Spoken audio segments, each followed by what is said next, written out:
Hello, hi. నాకు తాజ్‌లో stay చేసే ఆపర్చునిటీ వచ్చింది. సో, ఫస్ట్ టైమ్ తాజ్ లాంటి ప్రీమియం దాంట్లో ఉండటమేమో I was so very excited. Room book చేసేటప్పుడు వాట్ ఈస్ ద అకేషన్ అని వాళ్ళు అడిగితే, my wife's birthday this week అని చెప్పారు మా హస్బెండ్.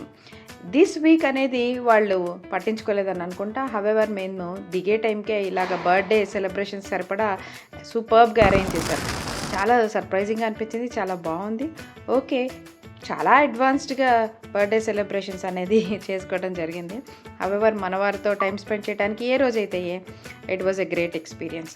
సో, తాజ్ లాంటి చోట ఉండేటప్పుడు అంటే అక్కడ మెయింటెనెన్స్ ఎట్లా ఉంటది, అక్కడ క్లెన్లీనెస్ గానీ, రూమ్ యాంబియన్స్ గానీ, వాళ్ళిచ్చే ఫెసిలిటీస్ గానీ అన్నిటికీ మించి చాలా ఎక్సైటింగ్‌గా ఉన్నదైతే ఖచ్చితంగా ఫుడ్ అనే చెప్పాలి.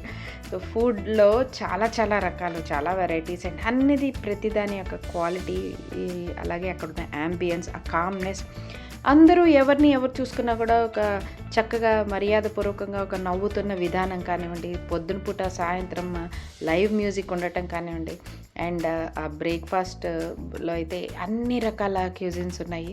ఇదంతా ఒక డిఫరెంట్ ఎక్స్‌పీరియన్స్. చాలా బాగా నచ్చింది. Hope many more coming in my way. Thank you. Subscribe to my channel. Bye.